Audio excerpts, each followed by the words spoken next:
Hello, welcome back to another video from growing together with Shreesh. और आज के इस वीडियो में हम देखेंगे यूनिट 4 के बाकी के बचा हुआ topic, that is cell signalling, cancer के कुछ म्यूटेशन स्टडीज, एपोप्टोसिस, और थोड़ा सा हम देखेंगे जो ब्लड सेल फॉर्मेशंस होते हैं या हेमाटोपोइसिस। ठीक है, उसका कुछ कुछ पार्ट हम देखेंगे। नए व्यूअर्स को वेलकम है और पुराने viewers, I welcome you all. ठीक है, नए और पुराने व्यूअर्स को वेलकम है। Thank you so much for showing your support.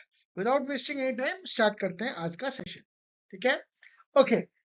Again this is a quick revision series, तो इसमें आप ज्यादा डिटेल मत एक्सपेक्ट करिएगा, but still I will try to focus on as many points as possible. ठीक है, हकीकत की बात तो ये है कि सब कुछ तो कवर नहीं हो पाएगा, दैट्स अ फैक्ट। बट हाँ, इतना कवर हो जाएगा कि आपको हेल्प मिलेगी आपके एग्जाम में। स्टार्ट करते हैं without any wastage of time. Hormones and their receptors से। तो हार्मोन बेसिकली दो तरह के होते हैं, एक पेप्टाइड हार्मोन्स होते हैं, एक जो है आपके स्टेरॉयड हार्मोन्स होते हैं। तो देखिए, अगर आप पेप्टाइड हार्मोन्स की बात करते हैं या प्रोटीन हार्मोन्स की बात करते हैं तो they are hydrophilic in nature. Cell surface पे अक्सर पाए जाते हैं, जैसे कि इसका एग्जांपल आता है insulin, epidermal growth factor, growth hormone. ठीक है, पीटीएच। इसमें जो सिग्नलिंग मोड होता है ये जीपीसीआर आरटीके यानी रिसेप्टर टायरोसिन काइनेस के थ्रू होता है। सेकेंडरी मैसेजेस इस पे काम करते हैं। कैटेकोलामीन्स जो है ये हाइड्रोफिलिक हो गए अगेन। ठीक है, सेल सर्फेस पे पाए जाते हैं। एपिनेफ्रिन और डोपामीन इसमें पाया जाता है। जीपीसीआर, सीएमपी और आईपी3 डैक वाला पाथवे इसमें चलता है। ठीक है, स्टेरॉयड हार्मोन्स लाइपोफिलिक होते हैं या हाइड्रोफोबिक होते हैं। ये इंट्रासेलुलर होते हैं, साइटोसोल या न्यूक्लियस में पाए जाते हैं। Cortisol, oestrogen and testosterone, nuclear receptor gene transcription. ठीक है, थायराइड हार्मोन्स आपके लाइपोफिलिक होते हैं, अगेन ये न्यूक्लियर होते हैं। P3 nuclear receptor gene transcription. ठीक है, गैनोसोइड्स, ठीक है, ये लाइपोफिलिक होते हैं। सेल सरफेस और intracellular prostaglandins and leukotrienes, GPCR और इंट्रासेलुलर रिसेप्टर्स, ये कहाँ पे पाए जाते हैं? ये ज्यादातर आपके पेन सिग्नलिंग में पाए जाते हैं, राइट। ठीक है, और नाइट्रिक ऑक्साइड ये आपका गैसियस है, इंट्रासेलुलर सॉल्युबल है। ठीक है, सॉल्युबल गुआनिलाइल साइक्लेज, साइक्लिक जीएमपी। ठीक है, ये कुछ आपके लिए इंपॉर्टेंट सी टेबल है, आप इसको ध्यान से पढ़ेंगे। ठीक है, मैं इरेज कर देता हूं आपके रेफरेंस के लिए, ताकि आपको ये टेबल मिल जाए विदाउट एनी। ये आपके सामने क्लीन स्लाइड है। Okay okay. तो स्टेरॉयड हार्मोन्स, जैसे कि हमको पता है कि they diffuse across the plasma membrane. क्यों? क्योंकि प्लाज्मा मेम्ब्रेन की आपकी लिपिड भी लिपिड बाइलेयर की बनी हुई है, और स्टेरॉयड हार्मोन्स भी लाइपोफिलिक होते हैं, तो आसानी से पास कर जाते हैं बाइंड टू न्यूक्लियर रिसेप्टर्स। ठीक है, न्यूक्लियर रिसेप्टर सुपर फैमिली एनआर्स। लेकिन बाइंडिंग डोमेन्स जो है एनआर्स या डायमराइज होते हैं, बाइंड करते हैं हार्मोन रिस्पॉन्स एलिमेंट पे HRE in DNA and recruit coactivator, जैसे कि एसआरसी। ठीक है, P300 सीबीपी और corepressors directly altering the gene expression. ठीक है, peptide hormones can not cross, ये सिंपल सी बात है, क्योंकि पेप्टाइड हार्मोन्स हाइड्रोफिलिक होते हैं, they are hydrophilic and not hydrophobic, इसलिए वो लिपिड बाइलेयर को क्रॉस नहीं कर सकते। They bind cell surface receptors इधर जीपीसीएस और आरटीकेस, ये बात याद रखेंगे। Trigger second messenger cascade that relay on signal intercellularly. ठीक है, ओके। इसमें एक सीएसआईआर का पीवाईक्यू जो कॉन्सेप्ट आता है, या जो एक पॉइंट आता है, वो ये आता है कि steroid hormones exert their efforts by binding to receptors that are predominantly located in nucleus for cytosol and glucocorticoids, then translocate into nucleus, not on the cell surface। ठीक है, यह हो सकता है आपको थोड़ा कम दिखेगा, बट आप इसको समझ लीजिए कि न्यूक्लियस में प्रेजेंट होते हैं for cytosol and glucocorticoids, then translocated into nucleus. ठीक है, प्रीडोमिनेंटली ये न्यूक्लियस में प्रेजेंट होते हैं और साइटोसोल, यानी एक चीज याद रखिएगा यहाँ पे, जो ग्लूकोकॉर्टिकॉइड्स हैं, इसके जो रिसेप्टर्स हैं ये हैं तो साइटोसोल में, लेकिन ये बाद में ट्रांसलोकेट होते हैं न्यूक्लियस में, यानी इनके अंदर एक एनएलएस या न्यूक्लियर लोकलाइजेशन सिग्नल भी आपको देखने को मिलेगा। ठीक, ओके, आगे चलते हैं। ठीक है, okay. Again cell surface receptor को थोड़ा सा समझ लेते हैं हम। आयन चैनल लिंक कैसे हो गए, मल्टी सब यूनिट हो गए, ठीक है। लिगेंड गेटेड जैसे आयन इन्फ्लक्स हो गया, निकोटिनिक रिसेप्टर्स हो गए, एसिटाइल कोलिन के रिसेप्टर्स हो गए, जीपीसीआर हो गए, 7 ट्रांसमेम्ब्रेन अल्फा हेलिक्स हेटेरो जी protein, secondary messengers, beta adrenergic rhodopsin मस्कुलिनिक, ठीक है। आरटीकेस हो गए आपके सिंगल ट्रांसमेम्ब्रेन, ठीक है। ये 7 ट्रांसमेम्ब्रेन होते हैं, सिंगल पास ट्रांसमेम्ब्रेन होते हैं। इंटरसेलुलर टी के डोमेन होता है इनमें, ठीक है। ऑटोफॉस्फोराइलेशन होता है टायरोसिन काइनेस, टी के मतलब टी के मतलब टायरोसिन काइनेस, ठीक है। और एडाप्टर कॉम्प्लेक्स होता है रास एमएपी के पाथवे, जैसे कि ईजीएफआर एपिडर्मल ग्रोथ फैक्टर, ठीक है। पीडीएफजीआर, आईएनएसआर, वीईजीएफआर, ये सारे के सारे आपके कैंसर में म्यूटेटेड होते हैं, ये याद रखिएगा, ठीक है। कैंसर में म्यूटेटेड होते हैं। Receptor are receptor serine threonine kinase single pass होते हैं, सिंगल इसकी तरह आरटीके के स्मैट फॉस्फोराइलेशन इसमें होता है। टीजीएफ बीटा इसका एक बहुत अच्छा एग्जाम्पल है, ठीक है।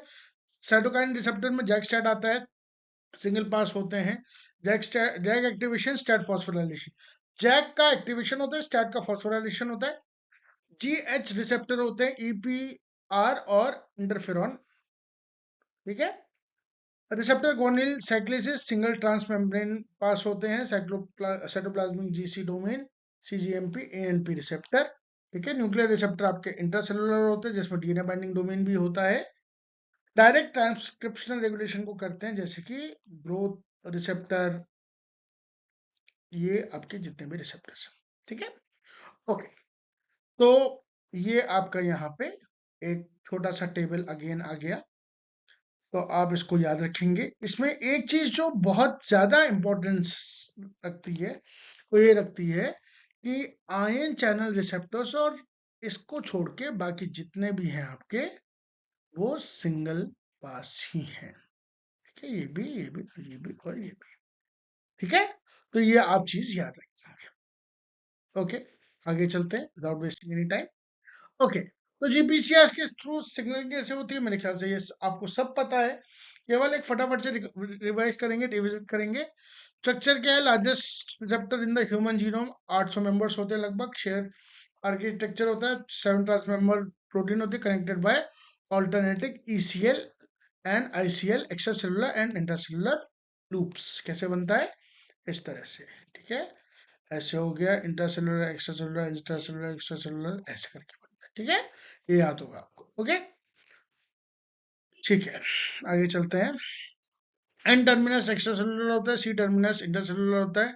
स्टेटमेंट वाइज में पूछा जा सकता है। Ligand binding site form by ECL, यानी कि extra cellular domain and upper part of the transmembrane region, ये, ठीक है।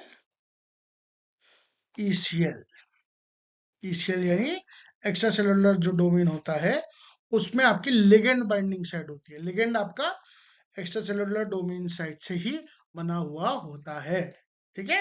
ये प्रोटीन कपलिंग साइट क्या होती है, थर्ड इंट्रासेलुलर लूप आईसीएल 3 पे प्रेजेंट होती है, right.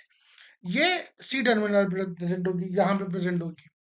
Ji proteins are guanine nucleotide binding proteins composed of subunits G alpha, beta and gamma. G alpha जब जीडीपी के साथ बाइंड होता है, इनएक्टिव होता है, एंकर्ड होता है इनर लीफलेट पे, ठीक है। मेम्ब्रेन वाया लिपिड मॉडिफिकेशन, जैसे palmitoylation on the G alpha and prenylation on the G gamma, ठीक है। यहाँ पे इंपॉर्टेंट ये नहीं है, यहाँ पे इंपॉर्टेंट ये है कि कौन कौन से लिपिड मॉडिफिकेशंस पाए जाते हैं।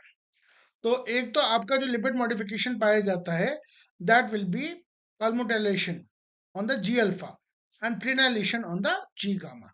ये आपका मैच द कॉलम में आ सकता है, राइट। ओके, आगे चलते हैं।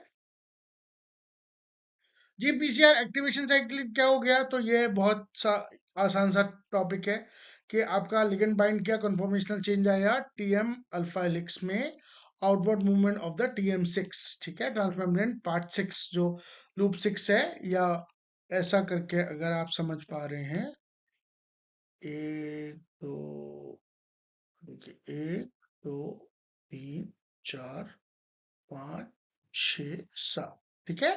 तो टीएम जो 6 है, ट्रांसमेम्ब्रेन जो 6 है, इसका आउटवर्ड मूवमेंट हो जाता है और ये काम करता है। Activated receptor act as a guanine nucleotide exchange factor GEF stimulates GDP for GTP exchange on the G alpha. ठीक है, GTP binding causes G alpha to dissociate from the G beta gamma. ठीक है, उसके बाद free G alpha GTP is liberated. G beta gamma both active the downstream effectors. ठीक है, ये याद रखिएगा. Intrinsic GTP is activity of the G alpha. GTP is hydrolyzed GTP. To GDP, G alpha reassociates with the G beta gamma to form inactive compound. ठीक है, okay. Next, इसी का एक CSIR का कंसेप्ट या CSIR का PYQ क्या आता है, देखिए. PYQ या इसमें कॉन्सेप्ट क्या आता है कि जी प्रोटीन टर्न ऑफ कैसे होती है. ठीक है, तो G alpha subunit has a intrinsic GTPase activity. It hydrolyses GTP to GTP, restoring inactive GDP compound gaps, or GTPase activating protein like RGS proteins accelerate this activity. ये आपका MCQ में आ सकता है. ठीक है, डायरेक्ट. ओके, आगे चलते हैं.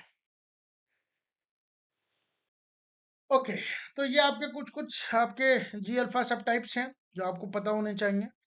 सबसे पहले तो जैसे स्टिमुलेटरी हो गया, एक्टिवेट करता है एडिनाइलेट साइक्लेस, साइक्लिक एमपी बढ़ाएगा. ग्लाइकोजिनोलाइसिस यानी ग्लाइकोजन का लाइसिस. ठीक है, एपिनेफ्रिन की मदद से glucagon action beta endogenic response कराएगा. जीआई इनहिबिटरी क्या करवाएगा, इनहिबिट करेगा एडिनाइल साइक्लेस को, साइक्लिक एमपी का रिडक्शन कम होगा. ओपेट और muscarinic receptors M2 M4 inhibits the heart rate. ये इंपॉर्टेंट चीज है. ठीक है, ह्यूमन फिजियोलॉजी से भी लिंक करके पूछा जा सकता है. जीक्यू क्या क्या है, activate the beta PLC beta.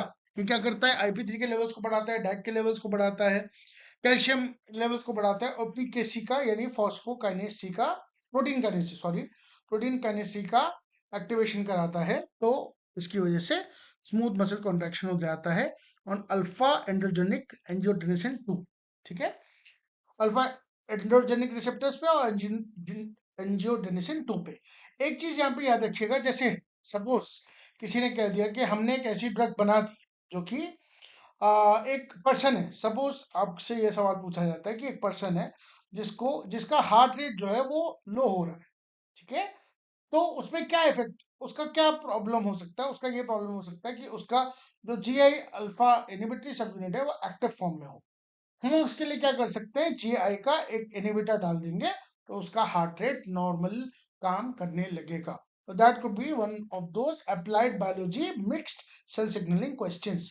ठीक है, फिर G12 G13 के activates rho GEF guanine exchange factors, जिसमें रो जीटीपीएस एक्टिन साइटोस्केलेटन को चेंज करता है, सेल शेप माइग्रेशन में काम करता है.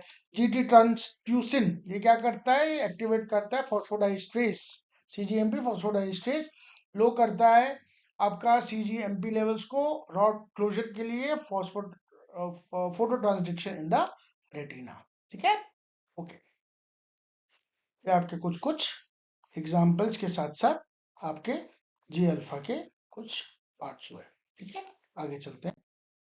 ओके, सेकेंडरी मैसेजेस कौन कौन से एम्पलीफाई कर सकते हैं, जैसे एक तो साइक्लिक एएमपी हो गया. साइक्लिक एएमपी सिंथेसाइज कौन करता है, adenyl cyclase convert ATP to cAMP stimulated by the GS G alpha subunit. Primary target इसका क्या है, प्रोटीन काइनेस ए. ठीक है, अब यहाँ पे एक इंपॉर्टेंट चीज ये आती है, इनएक्टिव. ठीक है, an inactive R2C2 tetramer with two regulatory and two catalytic subunits. दो रेगुलेटरी और दो कैटालिटिक सबयूनिट्स बाइंड करती हैं. Activation of the fourth CAMP molecules two R unit, two पर R unit cooperatively allosteric change होता है. C subunits dissociate from the R and now active. ठीक है, तो जैसे ही आपका सपोज यहाँ पे ये मैं आपको थोड़ा सा बता देता हूँ. यहाँ पे जैसे ही आपका क्या बाइंड किया, आपका बाइंड किया CMP यूनिट्स, चार आपके CMP यूनिट्स बाइंड किए, तो कॉन्फॉर्मेशनल चेंज हुआ और ये आपका एडिनाइलेट साइक्लेस जो मैंने ऐसे करके दिखा रखा है ये फ्री हो गया and it will now function. ठीक है, ये आपके क्या है, ये आपके CMP यूनिट्स है. ठीक है, तो एडिनाइल साइक्लेज ने क्या किया, एटीपी को एडीपी में चेंज किया, और इसका प्राइमरी टारगेट क्या हुआ, protein kinase A inactive form में ऐसे था।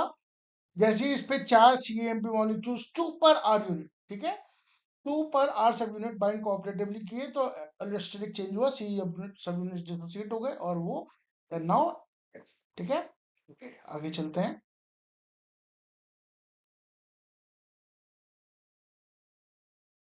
उसके बाद क्या है, डाउन स्ट्रीम है किसका, फॉस्फोराइलाइज पीके का फॉस्फोराइलाइज का ग्लाइकोजन फॉस्फोराइलाइज काइनेज क्रेब, ठीक है, transcription factor ion channel lipases.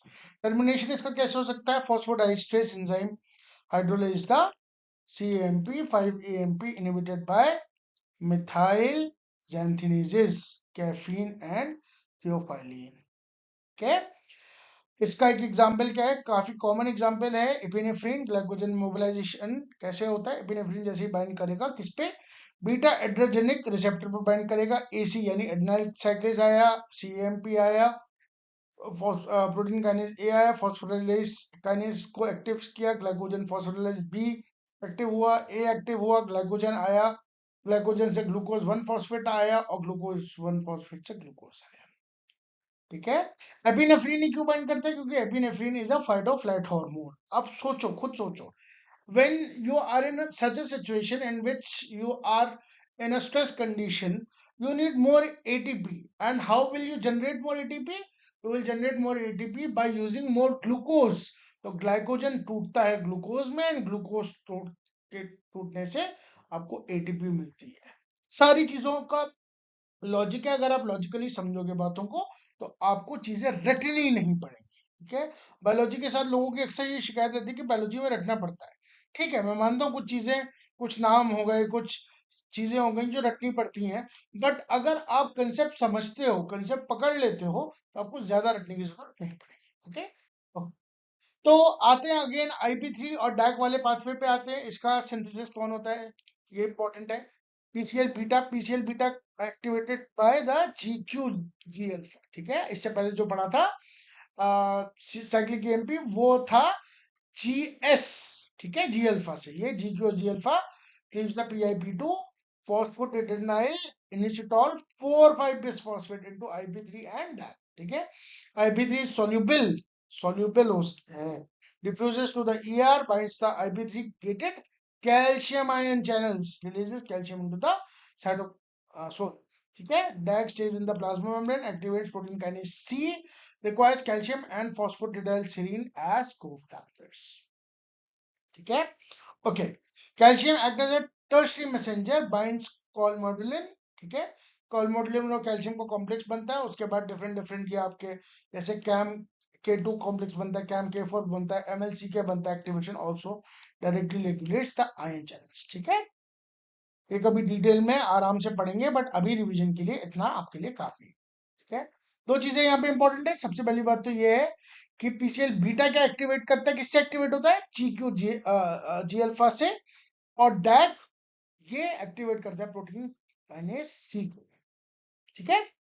PCL beta क्या करता है, ये IP3 और डैक बनाता है, और डैक जो है वो एक्टिवेट करता है प्रोटीन काइनेज सी, जिसको कैल्शियम की और फॉस्फेटिडाइलसिलिन की एज अ कोफैक्टर जरूरत पड़ती है। और कैल्शियम और जो आपका कॉलमोडुलिन है, इसका तो कॉम्प्लेक्स हम लोगों ने पढ़ा ही है। Calmodulin is a calcium dependent protein, ठीक है। आगे चलिए, तो ये आपके कुछ आ गए, अगेन कुछ आपके एग्जांपल्स आ गए, जिसमें कि जैसे कि जो काफी इंपॉर्टेंट एग्जांपल्स आ गए, जैसे कि साइक्लिक GMP, ये क्या है, सॉल्युबल है, ठीक है, क्वानाइल साइक्लिस है, ये प्रोटीन काइनेज G को काम करता है, ठीक है। ये क्या करता है, NO यानी नाइट्रस ऑक्साइड जो आपका होता है वैसोडाइलेशन कराता है, ठीक है। ANP arterial natriuretic factor, atrial natriuretic factor nitratase कराता है। और CGMP PDE इन रॉड्स, यानी रॉड्स ऑफ कोन्स वाला जो आपका बीटा एरेस्टिन पाथवे चलता है, याद आ रहा होगा, ये जो आपका लाइट सेंसिटिव पाथवे होता है, राइट, उसके में काम करता है। सेरेमाइड आपका क्या है, स्फिंजोमाइलिनेज, ठीक है, ये PP2A काइनेज इंडिपेंडेंट होता है, स्ट्रेस इंड्यूस एपोप्टोसिस कराता है। Arachidonic acid ELA2, COX, LOX, prostaglandins and leukotrienes, inflammation and fever, even then pain में भी इसका काम आता है। ठीक है। ROS H2O2, NADPH oxidase, mitochondria, redox sensitive kinases, growth factor signalling और PIP3 kinase, class 1, PDK1, AKT, PKB, जो आपकी एक्सेस चलती है insulin and growth factor survive. ठीक है।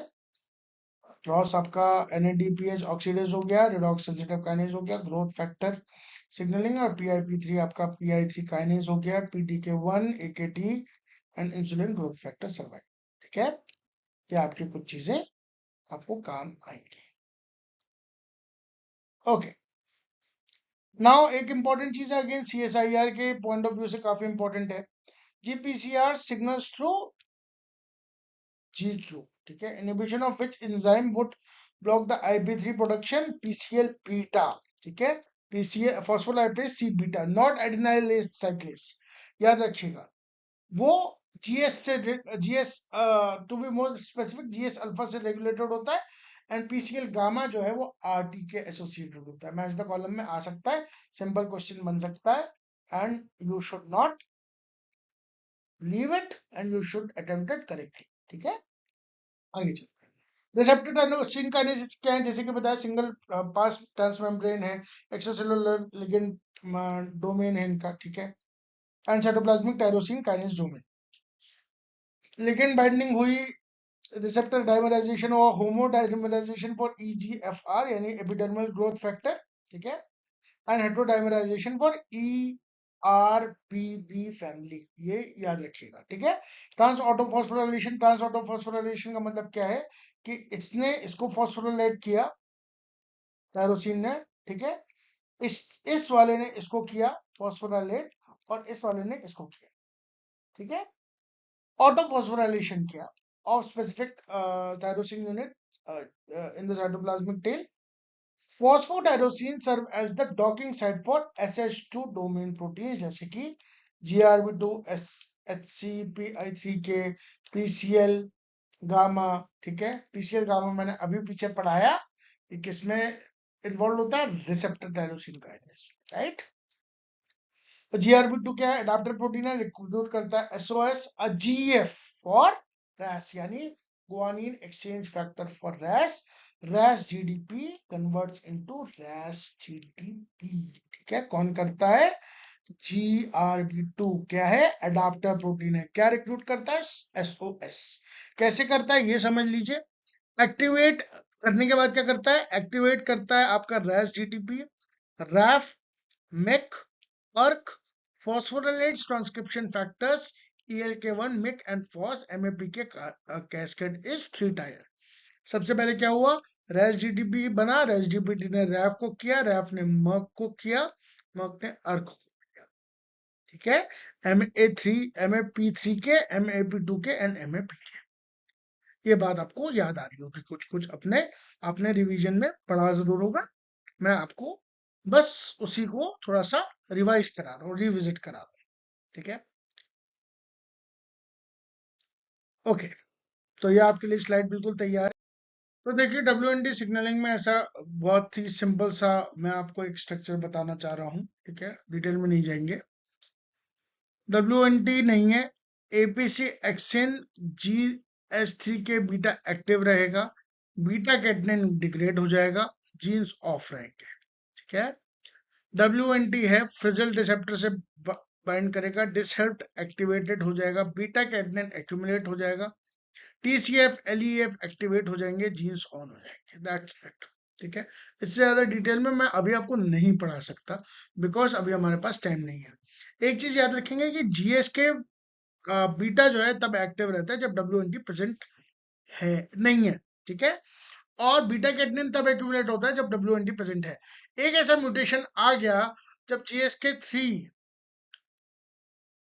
बीटा परमानेंटली एक्टिव है, तो WNT के फर्क होने या ना होने से कोई फर्क नहीं पड़ेगा, जीन्स हमेशा ऑफ रहेंगे। एक ऐसा आ गया सिग्नलिंग पाथवे जिसमें जो है WNT रिजल्ट रिसेप्टर से परमानेंटली बाइंड है, ठीक है, या डिसहेवल्ड जो है वो परमानेंटली एक्टिवेटेड है, तो बीटा कैटनाइन एक्यूमुलेट होगा और जीन्स हमेशा ऑन रहेंगे। इनफैक्ट ट्यूमर के केस में ये देखने को आपको मिलता है, WNT सिग्नलिंग जो है वो डिसरेगुलेटेड होती है। ठीक है, ओके। तो क्या है, जैसे कि मैंने आपको अभी बताया, टेबल फॉर्म में भी समझ लें। WNT लिगेंड है, एब्सेंट है, तो क्या होगा, ऑफ रहेगा। कैसे, डिस्ट्रक्शन कॉम्प्लेक्स इसमें एक्टिव है, बीटा कैटनाइन इसमें डिग्रेडेड है, न्यूक्लियस बीटा कैटनाइन एब्सेंट है, जीन एक्सप्रेशन ऑफ है, सेल प्रोलिफरेशन नहीं है। इसमें क्या है, WNT ऑन है, लिगेंड प्रेजेंट है, डिस्ट्रक्शन बॉक्स इसमें एब्सेंट है, बीटा कैटनाइन स्टेबलाइज्ड है, beta catenin enters into the nucleus, on रहेंगे जीन्स और सेल प्रोलिफरेशन रहेगा। तो कैंसर में क्या रहेगा, कैंसर में आपकी डेफिनेट सी बात है कि WNT सिग्नलिंग चल रही होगी। ठीक है, नॉर्मल सी चीज है। तो वो पूछ लेगा आपसे कुछ केसेस में, एक केस में आपको WNT के सिग्नलिंग के कुछ कंपोनेंट्स हटा देगा, परमानेंटली एक्टिव करा देगा, डिसएक्ट वो इनहिबिट करा देगा, तो क्या होगा समझ जाइए आप। ठीक है, इस तरह से आपसे सवाल पूछ सकता है। अब आते हैं अपने PI380 के mTOR पाथवे पे। ये अगेन आपका क्या है, RTK एक्टिवेशन कराता है, PI3 के क्लास 1 SS2 रिक्रूटमेंट कराता है, PIP2, ठीक है, PIP3 फिर क्या कराता है, PTK1 का एक्टिवेशन कराता है, रिक्रूट कराता है AKT PKB को to the membrane via the pH domains. ठीक है, PKD1 फॉस्फोराइलेट करता है AKT को TOR C complex, phosphorylates AKT serine 453। ठीक है, AKT फॉस्फोराइलेट्स था mTOR while inhibiting TSC1, 2, protein synthesis, cell growth, FOXO, transcription factors, survival, PAD, anti-apoptotic, GSK3 beta का inhibition कराता है, ग्लाइकोजन का सिंथेसिस कराता है। क्या, ये आपका ग्रोथ सर्वाइवल है। P10 phosphatase converts PIP3 into PIP2, acting as a switch off is a tumour suppressor gene. तो P10 आपका ट्यूमर सप्रेसर जीन है। ठीक है, ये बात आप याद रखेंगे। क्या, RTK एक्टिवेशन हुआ, ये बना PIP2, बना PIP2 से PIP3 बना, PIP3 ने PTK1 को रिक्रूट किया, AKT PKB को रिक्रूट किया मेम्ब्रेन में pH डोमेन्स की मदद से, PKD1 फॉस्फोराइलेट किया AKT को उस पे थ्योरिन 308 पे, टॉर्च C2 को फॉस्फोराइलेट किया AKT ने सीरीन 473 पे, fully active AKT phosphorylate mTOR1, ठीक है, वाया इनहिबिटिंग द TSC12, ठीक है, प्रोटीन सिंथेसिस हो गया, सेल ग्रोथ हो गई, फॉक्सो ट्रांसक्रिप्शन फैक्टर्स हो गए, सर्वाइवल हो गया, बैड यानी बैड हो गया एंटी अपोप्टोटिक GSK3 बीटा। अभी मैंने GSK3 बीटा के बारे में बताया था, इसका इनहिबिशन हो गया और इसकी ग्लाइकोजन सिंथेसिस हो गई। P10 फॉस्फेटेज ने क्या किया, PIP3 को PIP2 में वापस कन्वर्ट कर दिया, आपका ऑफ करा दिया एज अ ट्यूमर सप्रेसर जी। अब एक, अब सोचिए खुद, अब आपसे क्या पूछेगा, अब आपसे क्या पूछेगा, और कुछ नहीं पूछेगा वो आपसे, आपको ऐसे दे देगा, ठीक है, और आपको कह देगा ये, आपसे क्या कह देगा, आपसे ये कह देगा कि P10 के लेवल्स हैं A और B में। ठीक है, अब आप ये बताइए कि किसमें कैंसर होने के चांसेस ज्यादा होंगे। ठीक है, we have two cell types, A cell type and B cell type. The P10 protein levels are expressed in these graphs. किसमें ज्यादा होंगे, सोच के बताइए, 2 मिनट सोचिए इसके बारे में, बताइए। और डेफिनेटली आपके किसमें ज्यादा होंगे कैंसर होने के चांसेस, ए में ज्यादा होंगे। क्यों, क्योंकि यहाँ P10 का लेवल कम है। P10 क्या है, P10 इज अ फॉस्फेटेज, ये कन्वर्ट करता है PIP3 को PIP2 में, यानी it's a acting as a switch off, it's a tumour suppressor gene. तो ट्यूमर सप्रेसर जीन जहां कम होगी वहीं तो कैंसर होने के चांसेस ज्यादा होंगे, तो एक केस में ज्यादा होंगे। इस तरह से आपके सवाल बनाए जा सकते हैं, इनफैक्ट बनते हैं। ठीक है, आप अगर PYQs को देखेंगे, एनालाइज करेंगे, तो आपको इस तरह के सवाल खूब मिल जाएंगे। ठीक है, उसके बाद आते हैं हम सबसे इंपॉर्टेंट सिस्टम पे, जिसको कहते हैं bacterial two component system. Two component systems क्या है, they are predominant in signal transduction mechanism in bacteria. ठीक है, बैक्टीरिया के अंदर ये होते हैं signal transmitter and archaea, they do not exist in mammals, making them ideal antibiotic targets. तो bacterial two component systems are ideal targets for antibiotic, are ideal antibiotic targets. True है statement की false है? True है, ठीक है। तो canonical जो TCS है उसके दो प्रॉपर्टीज हैं। सबसे पहली बात तो ये है कि ये इसमें एक कंपोनेंट होता है हिस्टीडीन काइनेज का, दूसरा कंपोनेंट होता है इसमें इफेक्टर का, ठीक है। पढ़ते हैं आगे। हिस्टीडीन काइनेज में क्या है? यूजुअली मेम्ब्रेन एम्बेडेड है। मेम्ब्रेन एम्बेडेड का मतलब क्या है? मेम्ब्रेन के अंदर ही घुसा हुआ है। ये आपकी मेम्ब्रेन है, इसी के अंदर ही एम्बेडेड है histidine kinase. N terminal detects the environmental stimulus. N terminal, N terminal का जो वो है वो ये एन टर्मिनल का आपका डिटेक्ट करता है क्या? Environmental stimulus. सी टर्मिनल नहीं करता। PH, osmolarity, nutrients, temperature, antibiotics. Cytoplasmic HAMP domain transmits the conformational change. ये एक एचएएमपी डोमेन होता है यहाँ पे, एचएएमपी डोमेन, इसके अंदर कॉन्फॉर्मेशनल चेंज आता है। कैसे आता है? उसके बाद एक डीएचपी डोमेन होता है, dimerization and histidine phosphotransfer domain, contains the conserved histidine that is autophosphorylated। उसके बाद आता है आपका catalytic and ATP binding domain, binds ATP, ATP's activity derives the autophosphorylation, ठीक है। एंड टर्मिनल आपका सेंस करेगा, साइटोप्लाज्मिक एचएमपी टर्मिनल ट्रांसमिट करेगा आपका conformational change. Histidine phospho transfer आपका होगा कंजर्व्ड हिस्टिडीन रेजिड्यू में, जो कि ऑटोफॉस्फोरिलेट होगा। और कैटालिटिक डोमेन आपका एटीपीज एक्टिविटी का ऑटोफॉस्फोरिलेशन कैरी आउट करवाएगा, ठीक है। ओके, ये आपके कौन से पार्ट में आ गए? ये हिस्टिडीन काइनेज के पार्ट में आ गए, ये चारों कंपोनेंट्स। ओके, उसके बाद आता है कंपोनेंट टू, रिस्पॉन्सर रेगुलेटर। ये रिसीवर डोमेन होता है, contains conserved aspartate. Aspartate residue आपको रिसीवर में मिलेगा, ठीक है। And accept phosphoryl proof from histidine on the histidine kinase domain, ठीक है। Effector output domain, usually the DNA binding domain, can also be enzymatically and RNA binding part. Usually DNA binding होता है, लेकिन RNA binding भी हो सकता है, ठीक है। And it is generally helix turn helix structure, ठीक है। Phosphorylation of aspartate, conformational change, increase DNA binding affinity, transcriptional activity, ठीक है। ओके, आगे चलते हैं। उसके बाद सिग्नल फ्लो कैसे होता है? स्टिमुलस आया, मैंने क्या बताया, क्या क्या स्टिमुलस हो सकता है? माइक्रो न्यूट्रिएंट्स हो सकते हैं, पीएच हो सकता है, ऑस्मोलैरिटी हो सकता है, आपका एंटीबायोटिक्स हो सकते हैं। हिस्टिडीन सेंसर आया, हिस्टिडीन सेंसर ऑटोफॉस्फोरिलेशन हुआ, ठीक है। Phospho transfer to RR group. Aspartate पे आया, एस्पार्टेट के बाद कन्फॉर्मेशनल चेंज आया, ठीक है, आरआर डोमेन में, जीन एक्सप्रेशन चेंजेस। अब ये किसी भी तरह का हो सकता है, एक्टिवेशन भी हो सकता है। एक्टिवेशन मैंने पिछली स्लाइड में जो एक्टिवेशन बताया वो एक्टिवेशन भी हो सकता है, वो रिप्रेशन भी हो सकता है। लेकिन एक्टिवेशन से मतलब आप ये समझिए कि जीन एक्सप्रेशन होगा, ठीक है। टर्मिनेशन क्या है? R receivers domains have intrinsic phosphatase, that's important thing. Intrinsic phosphatase कब? क्योंकि सारा खेल फॉस्फेट का है। अगर आपने फॉस्फेट ही हटा दिया तो सारा का सारा आपका जो टर्मिनेशन है वो ऑटोमेटिकली चलने लगेगा। स्लो ऑटो डिफॉस्फोराइलेशन होता है। Many histidine kinase also exhibit phosphatase activity towards their cognate RR, ठीक है, bifunctional kinase and phosphatase activity. Phosphorelay system क्या होता है? इसमें क्या होता है? फॉस्फोरिले रिले रेस आपने बचपन में देखी होगी या कभी टीवी पे देखते होंगे। रिले रेस क्या होती है? ठीक है, रिले रेस में सपोज ये चार लोग हैं, इसके हाथ में एक स्टिक है, ये इसको ट्रांसफर करता है, ये स्टिक, और ये इसको सॉरी, स्टिक गड़बड़ हो गई। ये इसको ट्रांसफर करता है, ये स्टिक, और ये स्टिक इसको ट्रांसफर करता है।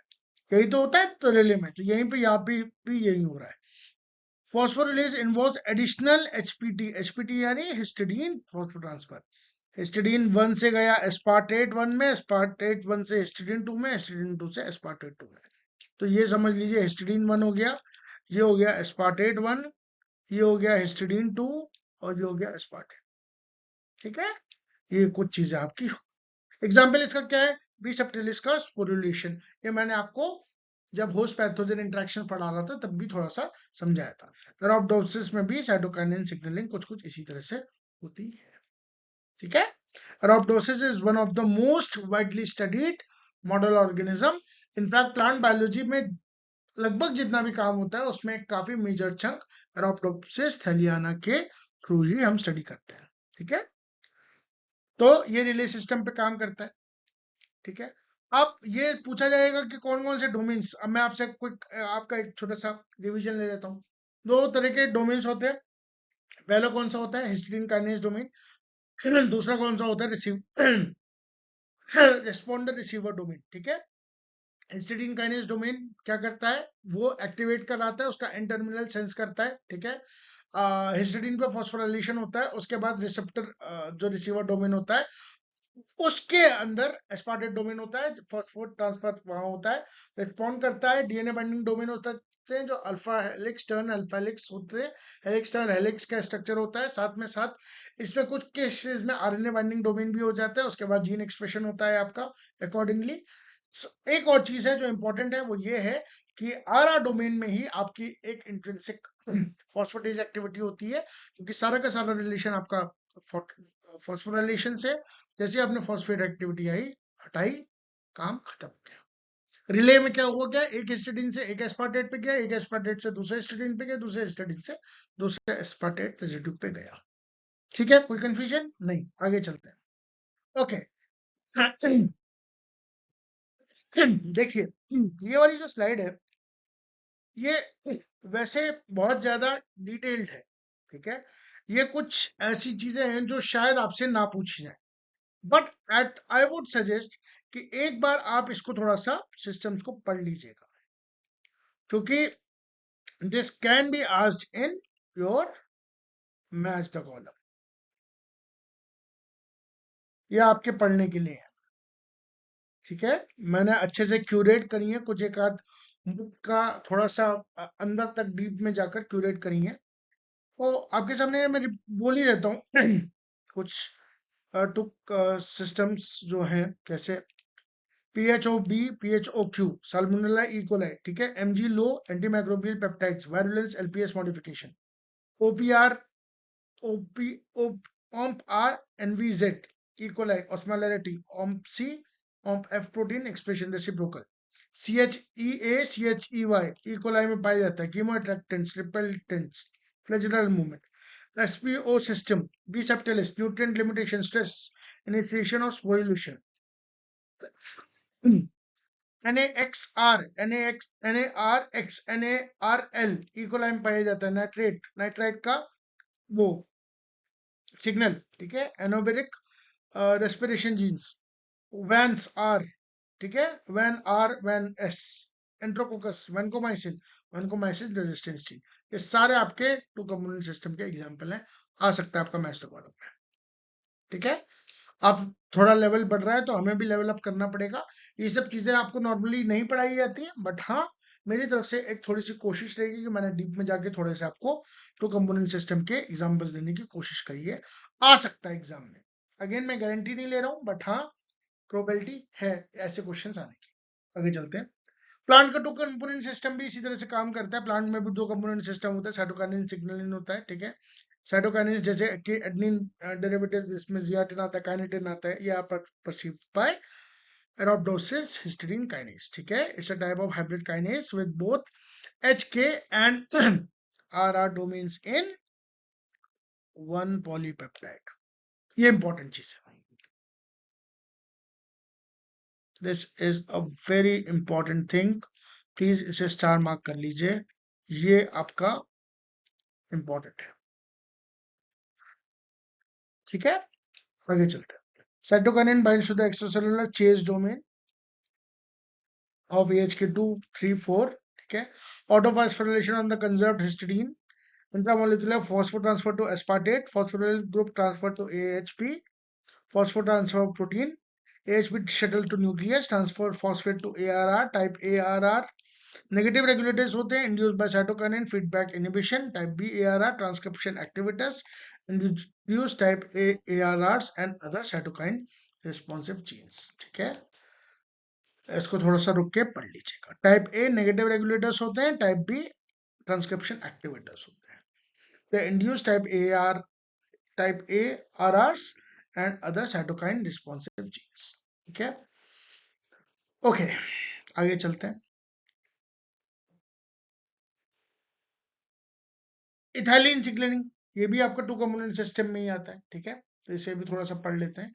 Ethylene signaling is perceived by ETR and ER membrane localized by hybrid, ये आपका हिस्टीडीन काइनेज है। Without ethylene ETR1 is activate CTR1, a RAF like MAP3K phosphorylation and degradation of EAN3 transcription factor, no ethylene response. With ethylene क्या होगा, ETR1 is active inactivate, यानी एक तरह से negatively आपका चल रहा है। CTR1 इज इनएक्टिवेट, EIN1 यानी and RAMP like is cleaved, C terminal fragment goes to the nucleus, stabilizes the EIN3 EIL1 transcription of the ethylene responsive genes हो जाते हैं इस तरह से। ठीक है, कि इसमें क्या है, ethylene signaling is a double negative cascade. ठीक है, ethylene activates ETR1 which then fails to activate the CTR1, depressing the pathway. Excellent point. You should always try to remember this, recall this during exam. किस तरह का काम है, double negative है, यानी ethylene सबसे पहले तो ETR1 को इनएक्टिवेट करता है, which then fails to activate, यानी इस तरह से काम चल रहा है।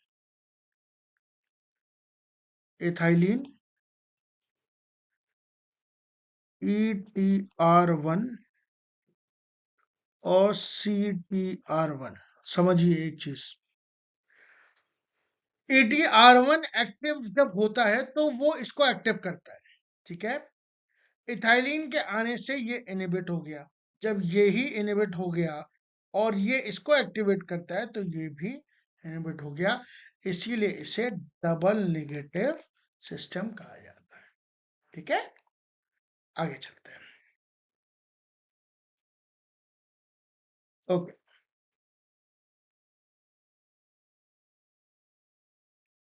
तो ये हमारे कुछ फोटो रिसेप्टर्स हैं। अगेन ये थोड़ा सा बी पार्ट में और सी पार्ट में अक्सर आते हैं इस तरह के क्वेश्चन, जैसे कि फाइटोक्रोम, फाइटोक्रोम ए, फाइटोक्रोम ई।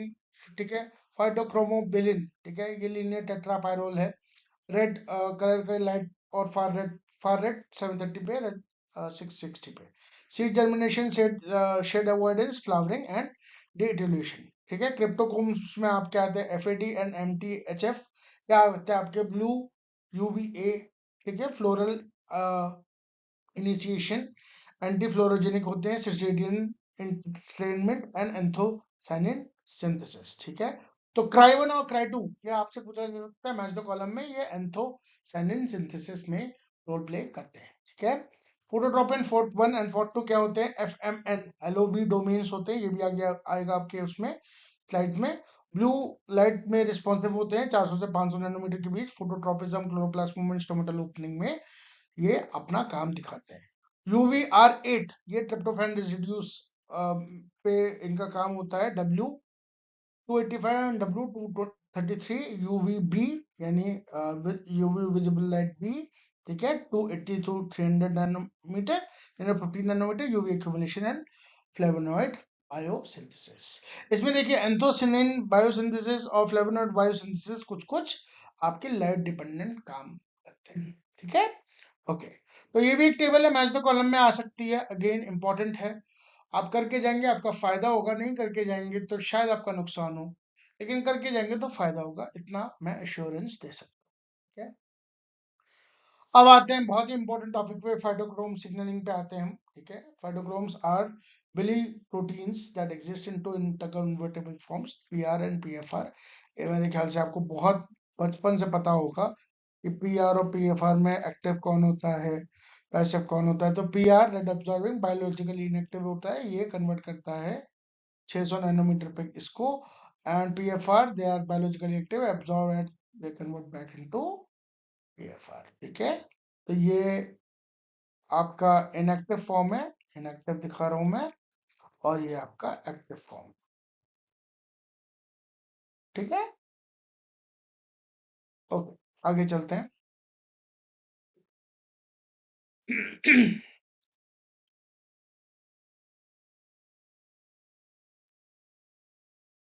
तो सिग्नल ट्रांजिशन क्या हुआ, रेड लाइट आई, पीआर ने पीएफआर में चेंज किया, कन्फर्मेशनल चेंज आया, पीएफआर ट्रांसलोकेट किया न्यूक्लियस में, nuclear localisation signal of the 5b is light dependent. In nucleus, 5b directly interacts with the PIF यानी phytochrome interacting factors, PHLH transcription factor जैसे कि PIF3, PIF4 and PIF5, PHYB binding promotes phosphorylation and proteasomal degradation of PIFs, ठीक है, and loss of PIFs, expression of light responsive genes, ठीक है, activation of shade avoidance responses, regulation of circadian rhythm।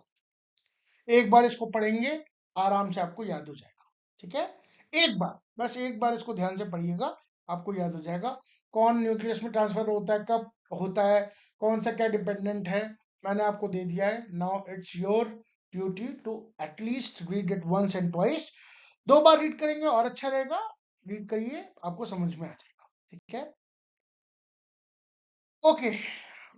Now moving to the next topic. Next topic में move करने से पहले, अगर आपको अगर आपको अभी तक का ये सेशन अच्छा लग रहा है, फ्रूटफुल लग रहा है, तो please hit the like button, please share this video with your friends, peers, ठीक है, अपने जूनियर्स को शेयर करिए, अपने सीनियर्स को, जो भी नेट जेआरएफ की तैयारी कर रहा है, गेट की तैयारी कर रहा है, उसको मेरे चैनल के बारे में बताइए।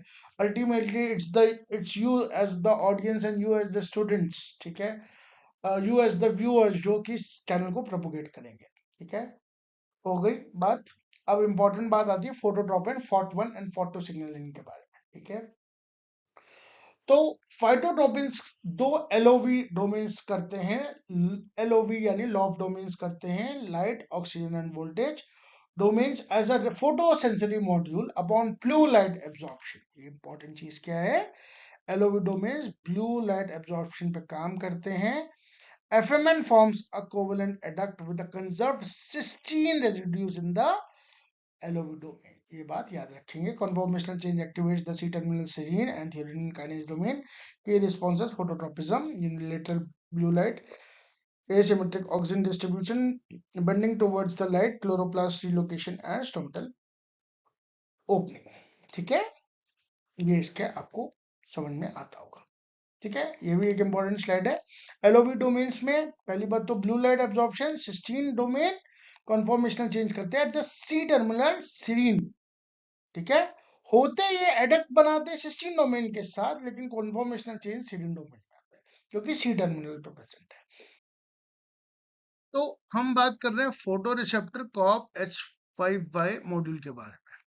लाइट की प्रेजेंस में क्या होगा कि फोटो रिसेप्टर्स ऑन है, लाइट प्रेजेंट है तो फोटो रिसेप्टर ऑन है, कॉप 1 ऑफ है, कॉप 1 ऑफ है तो H5 ऑन है, ठीक है, और फोटोमॉर्फोजेनेसिस हो रही है।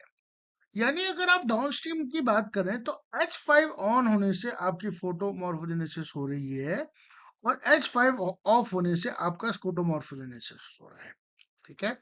मैं आपको एक लिंक समझाने का प्रयास कर रहा हूं। ये ऑफ कब है, जब कॉप 1 ऑन है, और ये ऑन कब है, जब कॉप 1 ऑफ है, ठीक है।